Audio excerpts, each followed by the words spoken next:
और ये है सामने समाधि मंदिर शीला मधुसूदन दास बाबा जी महाराज जी का, और उस तरफ सामने है भजन कुटी जगन्नाथ दास बाबा जी महाराज जी की। यहाँ पे रह के उन्होंने भजन किया है। और यहाँ पे एक बड़ी सुंदर एक शिला है। जब राधा जी यहाँ सूर्य कुंड में स्नान करती हैं तो राधा जी अपना मुकुट उस शिला के ऊपर रखती हैं, तो उस मुकुट के ऊपर आज तक वो शिला की छाप है। उसको स्पर्श करने से भी पूरी छाप का अनुभूति होती है कि कैसे यहाँ पे राधा जी ने अपना मुकुट रखा है। तो ये बहुत ही दिव्य स्थान है ब्रज का। हरे कृष्णा। सर्वप्रथम दीक्षा गुरु पाद पद्म नूतिला प्रविष्टोम विष्णुपाद अष्टोत्तर शत श्री श्रीमशीला भक्ति वेदांत शीला नारायण गोसाई महाराज जी के चरणों में अनंत कोटि दंडवत प्रणाम ज्ञापन करता हूँ। नितिला प्रविष्टोम विष्णुपाद अष्टोत्तर शत श्री श्रीमशीला ऐसी भक्ति वेदांत शीला स्वामी महाराज जी के चरणों में अनंत कोटि दंडवत प्रणाम ज्ञापन करता हूँ, जिनकी कृपा से आज हम इस स्थान पर उपस्थित हुए हैं। आप सब भक्तों को मेरा प्रणाम। हरे कृष्णा। यहाँ पे जो भगवान की जो लीलाएं हैं राधा कृष्ण जी की, वो अष्टकालीन लीला होती है, 8 याम की लीला होती है। तो जो उनकी सबसे बड़ी लीला होती है वो दोपहर के समय होती है, जो इसको मध्याह्न लीला बोलते हैं। मध्याह्न लीला होती है सुबह 10:48 से लेके 3:36 तक दोपहर के। और जो रात की लीला होती है वो भी सेम टाइमिंग, रात को 10:48 से 3:36 तक। तो जो उनकी नक्त लीला है, निशा लीला, और जो उनकी मध्याह्न लीला है, ये सबसे ड्यूरेशन इसका सबसे लंबा होता है। और इसी मध्याह्न लीला के अंदर भगवान का जो मिलन होता है राधा कृष्ण जी का, वो होता है राधा कुंड के तट पे। और वहाँ पे मध्याह्न में बहुत सारी लीलाएं होती है, जिसमें जल क्रीड़ा लीला होती है जो राधा कुंड के तट पे होती है। मध्याह्न में उनकी लीला होती है एक सूर्य पूजन की लीला। तो राधा कुंड से मिलने के बाद राधा कृष्ण का मिलन यहाँ पे होता है, यहाँ पे सूर्य पूजन की लीला होती है। एक उनकी लीला होती है मधुपान लीला, जिसके अंदर निकुंज के अंदर बड़ा सुंदर मधुपान किया जाता है। एक होती है पाशा क्रीड़ा, पाशा खेलते हैं। तो इस प्रकार से ये सारी मध्याह्न की लीलाएं हैं। तो जो सूर्य लीला का जो स्थान है, यहाँ पे मध्याह्न की लीला होती है। लेकिन अभी टाइम क्या हुआ है, 3:36 से लेके 6 बजे तक की जो लीला होती है उसको बोलते हैं अपराह्न लीला। जिसमें क्या होता है, जिसमें कृष्ण अब इस समय वन से घर लौट रहे हैं। इस समय कृष्ण वन से घर लौट रहे हैं। तो हमारी जब परिक्रमा यहाँ पे आती है, प्रायः जब हम हर साल यहाँ पे आते हैं तो हम शाम के समय पहुँचते हैं। इस समय जब कृष्ण अपने सखाओं के साथ जब जा रहे होते हैं ब्रज में वापस, बड़ा सुंदर परिवेश होता है। कैसा बताया कि जब कृष्ण आ रहे होते हैं तो सबसे पहले जो सारी ब्रज गोपियाँ बाहर आ जाती है घर के इस समय, और सारी ब्रज गोपियाँ जब बाहर आ जाती है तो उनको सबसे पहले क्या दिखता है, बहुत सारी धूल उड़ती हुई दिखती है, क्योंकि कृष्ण अपनी लाखों गैयाओं के साथ आ रहे हैं और उन सारी गोधूली उड़ती हुई दिखती है। तो ऐसे लगता है कि धूल ही धूल है। जैसी ब्रज में धूल नज़र आती है तो समझ लेते हैं कि पीछे कौन आ रहे हैं, कृष्ण। गौधूली के पीछे क्या नज़र आता है, धूल के पीछे फिर आवाज़ आती है हम्बा हम्बा की, क्योंकि गायों की फिर आवाज़ आनी शुरू होती है, हम्बा हम्बा हम्बा। फिर उसके पीछे आवाज़ आती है कृष्ण की मुरली की, यानी कि अब कृष्ण और पास आ चुके हैं। फिर कृष्ण की मुरली की आवाज़ के पीछे फिर क्या नज़र आता है, फिर कृष्ण के दर्शन होते हैं कि सारे सखा कृष्ण आ रहे हैं। और जब संध्या के समय कृष्ण आते हैं, ब्रज में प्रवेश करते हैं, तो उस समय जो गोपियाँ हैं, राधा जी, बिल्कुल कृष्ण भी राधा जी के दर्शन करना चाहते हैं, राधा जी भी कृष्ण के, तो बड़े छिप छिप के दर्शन करते हैं। राधा जी अपनी नैनों को बोलती हैं, अपने नैनों को बोलती हैं, नैनों के एक कोना होता है ना, जो कोना, इसको कोने को बोलती है कि तुम क्या करो, लज्जा तू मेरे सारे शरीर को ढक के रख, लेकिन कम से कम मेरे जो नयन का जो कोण है उसको एक क्षण के लिए छोड़ दे, ताकि मैं क्या कर सकूं, कृष्ण के दर्शन कर सकूं। अब जैसे ही अपने नयन के कोने से ऐसे वो कृष्ण के दर्शन करती हैं, उतने में क्या होता है, आनंद मेघ आ जाते हैं। आनंद मेघ क्या होता है, जब जैसे ही कृष्ण के आप दर्शन कर रही हैं तो दर्शन करती आंखों से क्या निकलेंगे, आंसू निकलेंगे। तो उसको बोलते हैं आनंद के मेघ। मेघ मतलब होता है बादल, तो उनकी आंखों में आंसू आ जाते हैं। और फिर वो आनंद मेघ को बोलती है कि तुम मेरा रास्ता क्यों रोक रहे हो, मुझे कृष्ण के दर्शन करने दो। देखो कितना सुंदर दृश्य है। फिर वहाँ पे राधा जी बोलती हैं, अब जैसी दर्शन हल्के से करती हैं तो कृष्ण के दर्शन करती हैं, उनके सारे शरीर में कंपन आ जाता है। तो फिर वो कामदेव को बोलती है, हे अतनु तुम मुझे परेशान मत करो, कृष्ण के दर्शन करने दो। और जब सब गोपियाँ कृष्ण के दर्शन कर रही होती हैं तो वहाँ पे सब गोपियाँ क्या करती हैं, जब कृष्ण के दर्शन करती हैं तो कृष्ण को फूल देती हैं। कौन सा फूल देती है, कटाक्ष बाण, यानी कि अपने कटाक्ष रूपी बाणों से कृष्ण के ऊपर वो फूल फेंक रही हैं। और कृष्ण क्या करते हैं, कृष्ण भी यहाँ से फूल फेंक रहे हैं, यानी कि जैसे युद्ध होता है ना, तो कृष्ण भी कटाक्ष मार रहे हैं गोपियों को ऐसे साइड देख देख के, और गोपियाँ भी कृष्ण को कटाक्ष मार रही हैं। और दोनों एक दूसरे को कटाक्ष बाण में क्या मार रहे हैं, कटाक्ष बाण है ये, है ना, ये फूलों के बाण हैं। तो इस प्रकार से कृष्ण ब्रज में प्रवेश करते हैं। और यहाँ पे जो सूर्य पूजा की जो लीला होती है उसको सुनते हैं। बड़ा सुंदर हमारे गोस्वामी ग्रंथों में इसका वर्णन आता है कि यहाँ पे राधा जी आती है सूर्य पूजन के लिए। अब राधा जी यहाँ पे सूर्य पूजन के लिए खड़ी है। अब सूर्य पूजन के लिए उनको एक पुरोहित चाहिए, कोई ब्राह्मण ऋषि का पुत्र मिल जाए, कोई ब्राह्मण मिल जाए तो हम सूर्य पूजन करेंगे। तो उतने में राधा जी जब यहाँ पे खड़ी होती हैं, उनके साथ में रूप मंजरी उनकी दासी हैं। तो रूप मंजरी बोलती हैं कि मैं कोई ना कोई ब्राह्मण ढूंढती हूँ। तो जैसे अभी हम लोग यहाँ से आए थे, गाड़ी वाला रास्ता था ना, तो ऐसे ही ब्रज में जो रास्ते होते हैं पगडंडियाँ बनी होती है जहाँ से लोग आना जाना करते हैं। तो एक पगडंडी के पास जाके रूप मंजरी खड़ी हो जाती है और अब वहाँ पे जाके खड़ी हो जाती हैं, एक सखी के ऊपर ऐसे हाथ में हाथ रख के खड़ी हैं और देख रही हैं कि आता जाता कोई अगर मुझे ब्राह्मण मिल जाए यहाँ से, इस गाँव से कहीं जा रहा हो, तो मैं उस ब्राह्मण को रोक के राधा जी की सूर्य पूजा करवाऊँगी। उतने में ही कृष्ण क्या करते हैं, अब कृष्ण को अनेक अनेक रूप बदलने पड़ते हैं राधा जी के से मिलने के लिए। क्या है वो, शाम चूड़ी बेचने आया, बनिहारिन का वेश बनाया, शाम चूड़ी बेचने आया। तो कभी ब्राह्मण बन जाते हैं, कभी चूड़ी बेचने वाले बन जाते हैं, कभी मेहंदी लगाने वाले बन जाते हैं। तो आज कृष्ण एक ब्राह्मण का रूप धारण करके आ रहे हैं, एक ब्राह्मण का रूप धारण करके वहाँ से आ रहे हैं और वो तो पहचान लेते हैं रूप मंजरी है, और रूप मंजरी तो पहचान नहीं पाती है ब्राह्मण है। तो जैसी रूप मंजरी जी उनको देखती हैं, देखते ही उनके शरीर में ना एकदम रोमांच जैसा आ जाता है, क्योंकि है तो वो कृष्ण ही। और फिर वहाँ पे वो उनको बोलती है कि इतना तेजस्वी ब्राह्मण है ये, इसको देखने से ही मेरे अंदर रोमांच आ गया, इससे आज मैं राधा जी की सूर्य पूजन करवाऊँगी। फिर यहीं पे रूप मंजरी उस ब्राह्मण को प्रणाम करती है और बोलती है कि देखो हमारी स्वामिनी या पास में ही है और हमें एक ब्राह्मण चाहिए जो सूर्य पूजन कर सके, तो क्या आप सूर्य पूजा करवाओगे? तो वहाँ कृष्ण बोलते हैं कि देखो मैं रास्ता भटक गया हूँ, मैं शांडिल्य ऋषि का शिष्य हूँ। मेरे को आज मेरे गुरु जी ने, ऋषि ने भेजा था कि तुम फूलों का चयन करने के लिए जाओ, बड़े सुंदर सुंदर पुष्पों का चयन करके लाना। कौन से पुष्प लेके आना? तुम आज भगवान की पूजा के लिए पीले पुष्प लेके आना। और मैं पीले पुष्पों का चयन करते करते इतना अंदर चला गया वन में, मैं रास्ता ही भटक गया। तो क्या तुम मुझे राह दिखा सकती हो बाहर जाने के लिए? तो वहाँ पे रूप मंजरी जी कहते हैं कि अच्छा तुम शांडिल्य ऋषि के शिष्य हो, लेकिन हम तो उनके आश्रम में जाती रहती है, हम तो उनके आश्रम में इतनी बारी गई, हमने तो कभी आपको वहाँ पे देखा नहीं। उनके तो 8-10 शिष्य जो वहाँ पे रहते हैं उसमें से तो आप हो नहीं, तो मैं तो समझ नहीं पा रही कि तुम उनके शिष्य कैसे हो। तो कृष्ण कहते हैं वही तो बात है, तुमने मुझे वहाँ पे नहीं देखा तभी तो मैं रास्ता भटक गया, क्योंकि मेरे जो गुरु जी है ना मेरे से बहुत प्रेम करते हैं, मैं उनका सबसे अंतरंग शिष्य हूँ और वो मुझे कभी बाहर निकलने ही नहीं देते। कभी भी मैं आज तक आश्रम के बाहर गया ही नहीं, मुझे आश्रम के अंदर ही रखते हैं और अंदर सारा आश्रम मैं ही देखता हूँ। और आज कल रात को मेरे जो गुरुजी हैं उनको स्वप्नादेश हुआ कि तुम इसको भेजो, ये कुछ पुष्प लेके आएगा। तो आज मुझे गुरुजी ने पहली बार भेजा, सो मैं रास्ता भटक गया, तो तुम मुझे अब रास्ता दिखा दो। तो रूप मंजरी जी सोचती हैं कि चलो इनको पहले राधा जी के पास लेके जाती हूँ और पूजा करवा के फिर इनको छोड़ देंगे आश्रम में। तो बोलती है कि चलो आप ऐसे करो, पास में ही हमारी स्वामिनी है, आप वहाँ पे चल लो और फिर वहाँ से हम आपको आगे रास्ता दिखा देंगे। तो कृष्ण बोलते हैं नहीं नहीं, मैं ब्रह्मचारी हूँ, मैं स्त्रियों के दर्शन नहीं करता। तो वहाँ पे ललिता खड़ी होती है, पास में सब सुन रही होती है। ललिता जी बोलती है कि देखो ब्राह्मण देवता, आप जो रास्ता भटक गए हो, हम अपनी किसी सखी को भेज देंगे, वो आपको छोड़ के आ जाएगी, क्योंकि यहाँ से आश्रम बहुत दूर है, आप 3-4 कोस दूर आ चुके हो, आप भटक जाओगे। आप चलो, हमारी सखी मंडली है, वहाँ पे किसी न किसी सखी को हम भेजते हैं, वो आपको जाके रास्ता दिखा देंगी। अब कृष्ण को फिर पीछे ही पगडंडी थी जहाँ से रूप मंजरी ने कृष्ण को लेके आई और फिर यहाँ पे लेके आती हैं। जैसे यहाँ पे लेके आती हैं तो यहाँ पे राधा जी उनके दर्शन करती है, कृष्ण राधा जी के दर्शन करते हैं। अब जैसे ही कृष्ण राधा जी के दर्शन करते हैं, उनके शरीर में कंपन तो आ जाता है, लेकिन वो जैसे जैसे अपने भावों को रोक लेते हैं। और यहाँ पे जटिला भी आई हुई है। जटिला कौन है? राधा जी की सास है ना, जटिला, वो भी आई हुई है। तो यहाँ पे अब कृष्ण को सब सखियाँ बोलती है कि जब आप यहाँ पे आई गए हो तो राधा जी का थोड़ा सूर्य पूजन करवा दो। और तुम्हारा नाम क्या है? जटिला पूछती है ललिता से, इस ब्राह्मण का नाम क्या है? रूप मंजरी और ललिता जी कहती है हमने नाम तो पूछा नहीं। तो वो जैसे ही नाम पूछते हैं तो कृष्ण बोलते हैं मेरा नाम है मनमत ब्रह्मचारी।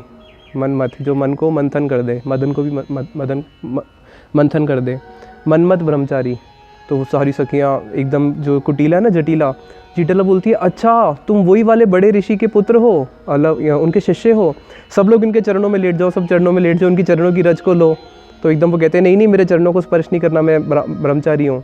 और उनके चरणों के जो आसपास की रज होती है उसको सब लोग लेके लगाते हैं, अरे ये तो बहुत बड़े उनके शिष्य हैं, ये उनके सबसे अंतरंग शिष्य हैं। तो वहाँ पे वो बोलती है कि आप मेरी जो पुत्र वधू है इसको एक दिन कम से कम सूर्य पूजन करा दो। तो फिर वो मान जाते हैं कि चलो मैं सूर्य पूजन करा देता हूँ। और वो कहते हैं अब ये सखियाँ उनको जब यहाँ पे सूर्य पूजन कराना शुरू करते हैं कृष्ण, तो कृष्ण मंत्र पढ़ेंगे सूर्य पूजन के लिए। अब उतने में क्या होता है, जब जटिला यहाँ पे होती है तो जटिला को बुलावा आ जाता है अभिमन्यु का कि खेत पे कुछ बहुत सारा काम पड़ा है, तुम खेत पे आ जाओ। तो जटिला तो चली जाती है खेत पे। अब कौन है यहाँ पे, केवल सारी सखियाँ और कृष्ण जो कि एक ब्राह्मण का रूप धारण करके बैठे हैं। फिर यहाँ पे जब कृष्ण ब्राह्मण का रूप धारण करके बैठे हैं और सूर्य, यहाँ पे ना एक सूर्य मंदिर है, उस सूर्य मंदिर के अंदर आते हैं। उसके ऊपर आसपास एक बड़ी सुंदर वेदी है, जिस वेदी में सूर्य देव का मंदिर है उसके आसपास एक प्रांगण है, उस प्रांगण में कृष्ण खड़े हो जाते हैं। सारी सामग्री आ जाती है। अब कृष्ण सूर्य पूजन कराएंगे।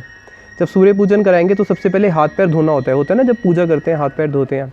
तो कृष्ण हाथ पैर धो तो लेते हैं लेकिन हाथ पूंछते नहीं है। तो सखियाँ सोचती है इसको आता भी है पूजन कराना नहीं कराना, हाथ धोने का पूंछ नहीं रहा, गीले हाथ से ही सब कर रहा है। और सखियाँ भी अपना हाथ पैर धो लेती हैं। अब कृष्ण जैसे ही पूजन की सामग्री लेते हैं तो होता है ना, सामग्री की भी शुद्धि करी जाती है। अब कृष्ण को तो इतना वो तो है नहीं, वो तो ग्वाले हैं और ये तो उनका काम है पुरोहितों का जो होते हैं। अब कृष्ण जब पूजन कराना शुरू करते हैं, अब बोलना पड़ेगा मंत्र। अब जब मंत्र बोलना पड़ेगा तो कृष्ण राधा जी के हाथ में अर्घ्य देके सूर्य को प्रणाम करते हुए मंत्र पढ़वाते हैं। तो सूर्य का एक नाम है मित्र, सूर्य को बोलते हैं मित्र। और मित्र किसका नाम है, बंधु। तो कृष्ण भी कौन हो गए, मित्र। तो वहाँ पे वो जो संस्कृत के मंत्र हैं उसके बड़े सुंदर सुंदर अर्थ हैं, उसके ड्यूअल मीनिंग्स हैं।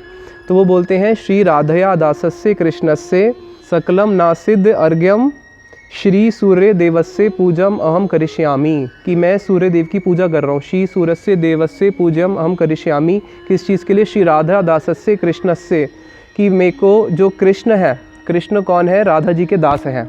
अपना परिचय दे रहे हैं, वो राधा जी के दास है और उनका क्या हो, सकलम, उनकी जितनी भी सकल उनकी जो वांछाएं हैं वो सारी पूर्ण हो जाए। तो जो राधा जी के जो दास हैं कृष्ण, उनकी सारी वांछाएं पूर्ण हो जाए, इसलिए मैं सूर्य देव की पूजा कर रही हूँ।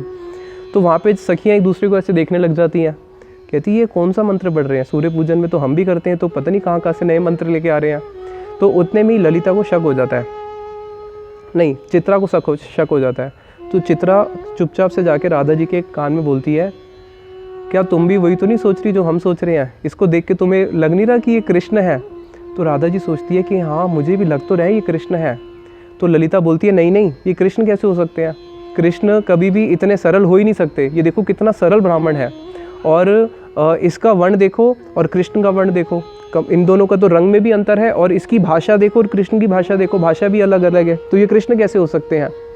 तो वहाँ पे ललिता जी की बात को सब लोग मान लेते हैं, वो बड़ी हैं, लेकिन चित्रा को अभी भी विश्वास नहीं होता। तो चित्रा सखी राधा जी को जाके बोलती है कि मुझे तो पूर्ण विश्वास है कि ये कृष्ण ही है, ये कोई ब्राह्मण नहीं है। तो राधा जी कहती है अब हम कैसे माने, कहीं ऐसा ना हो कि हमारे इसके चरणों में कोई अपराध हो जाए, है तो ये ब्राह्मण।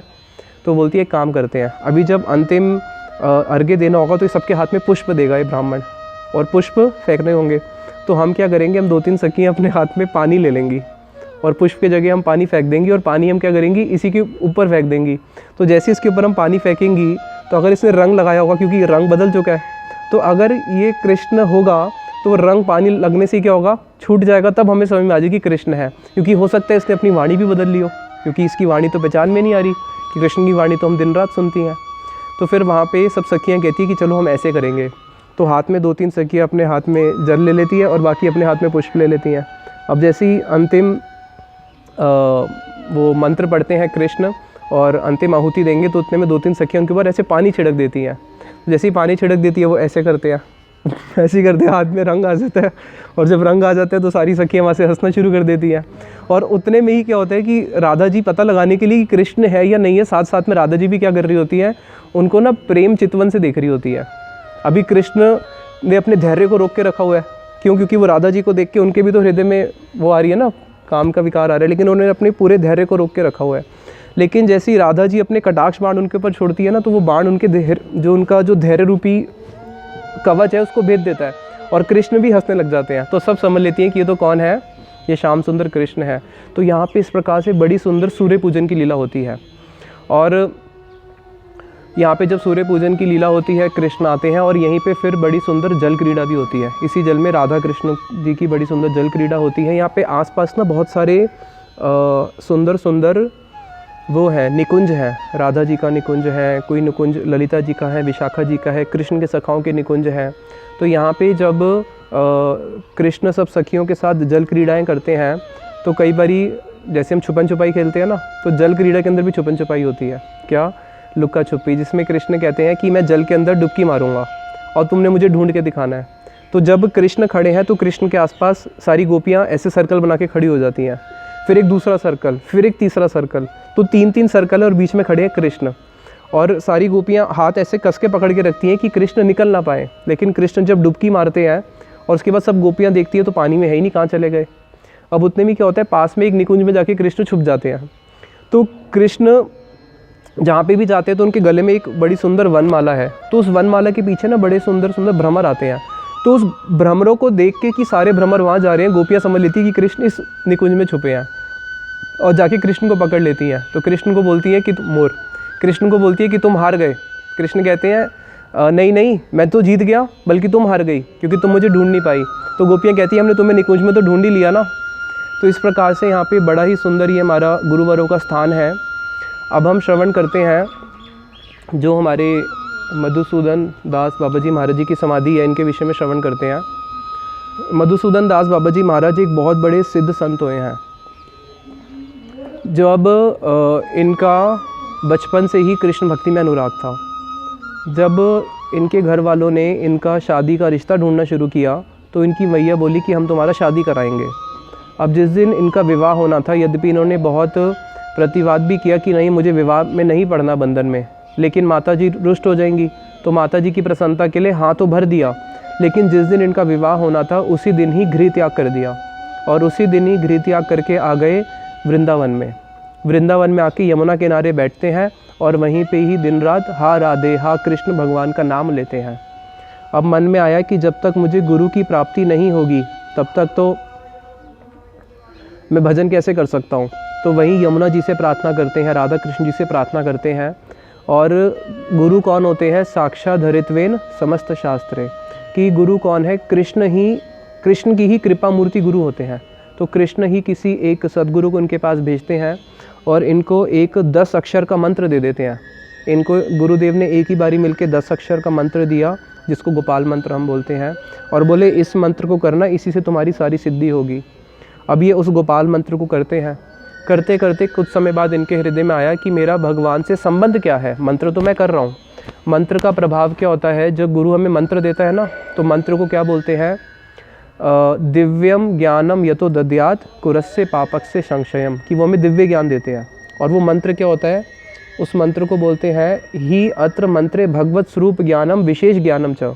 जिस मंत्रों के माध्यम से वो हमें एक ऐसा ज्ञान दे देते हैं, वो मंत्र के माध्यम से, जिसमें हमें ये पता चलता है कि मेरा भगवान से विशेष क्या संबंध है। इसलिए जो गुरु मंत्र देते हैं उसको क्या बोलते हैं?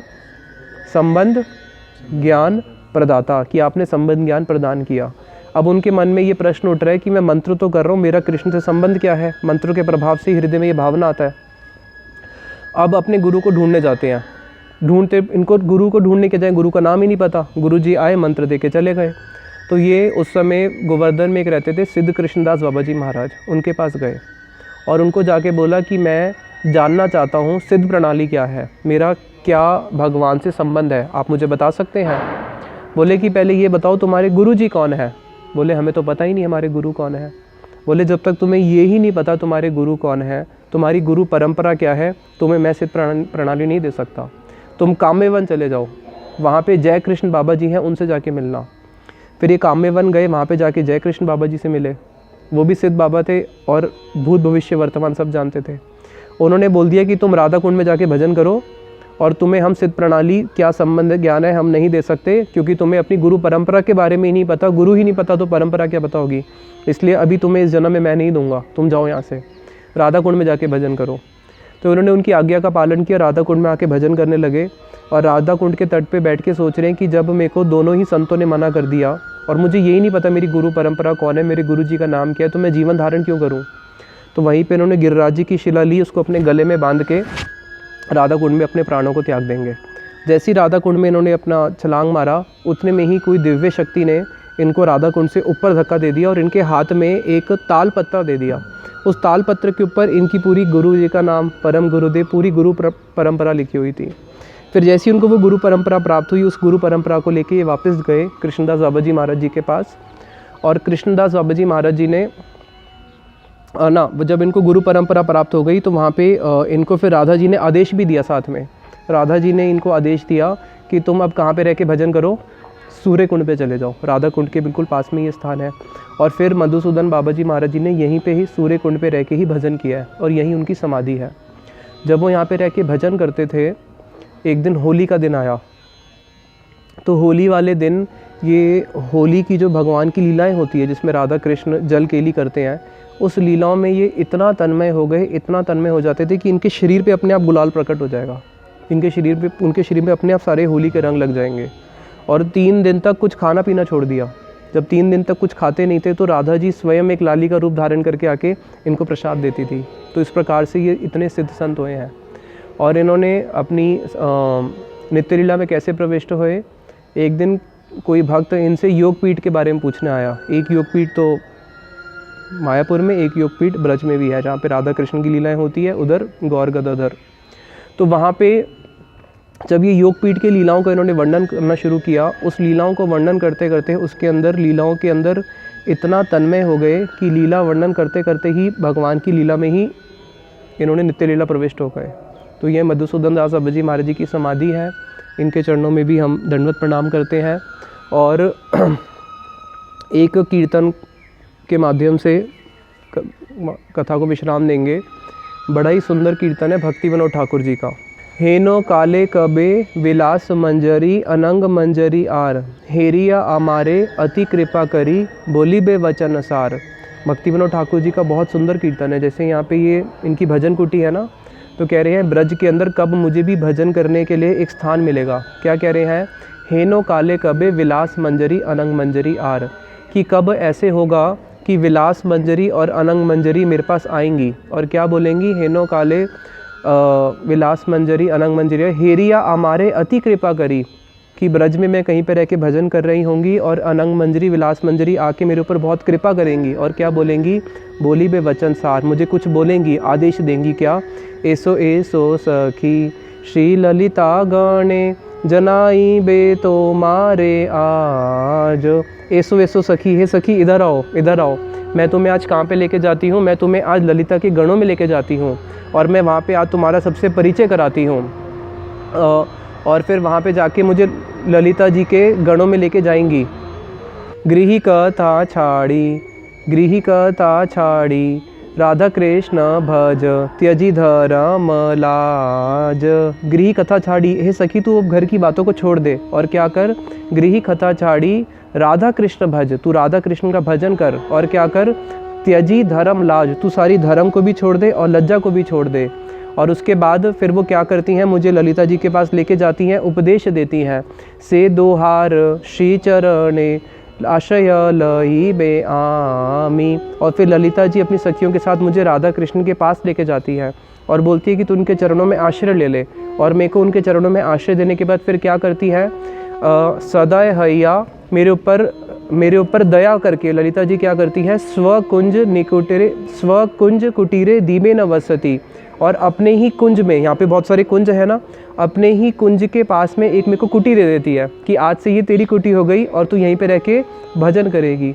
तो ये हमारी प्रार्थनाएं होनी चाहिए कि कब ऐसे होगा, गृह कथा छाड़ी, कि मैं घर की कथाओं को छोड़ के, धर्म लाज को छोड़ के, कि कब मैं उस ब्रज की लीलाओं में प्रवेश करूंगा जहाँ पे ललिता देवी अनंग मंजरी रूप मंजरी मेरे ऊपर कृपा करके मुझे क्या करेंगी, स्व कुंज कुटीरे दीबे न वसती, अपने कुंज के कुटीर में ही मुझे वास दे देंगी।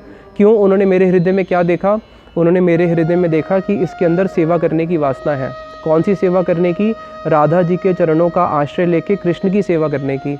तो यही बोल के वाणी को विश्राम देते हैं। निताई गौर प्रेमानंदे, हरि हरि बोल। हरे कृष्णा। तो ये है सूर्य कुंड। यहाँ पे राधा जी सूर्य पूजन करने आती हैं। सूर्य पूजन तो एक बहाना है, जो मूल सूर्य हैं, जो मूल मित्र है वो है कृष्ण, बंधु।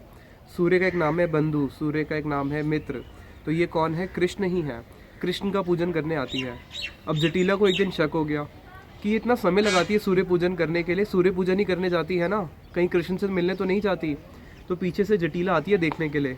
अब यहाँ पे राधा जी कृष्ण से मिल रही है, तो उतने भी कृष्ण क्या करते हैं, एकदम से कृष्ण बड़े रसिक हैं, रसिक शिरोमणि हैं और बड़े चतुर भी हैं, विदग्ध हैं। तो कृष्ण क्या करते हैं, वहाँ पे एकदम से सूर्य नारायण का रूप धारण कर लेते हैं और बाएं हाथ में ले लेते हैं सूर्य, दाएं हाथ में चंद्रमा, सूर्य नारायण का रूप धारण कर लेते हैं। और राधा जी एकदम उनको उनके चरणों में पुष्प देना, उनकी आरती उतारना करना शुरू करती हैं।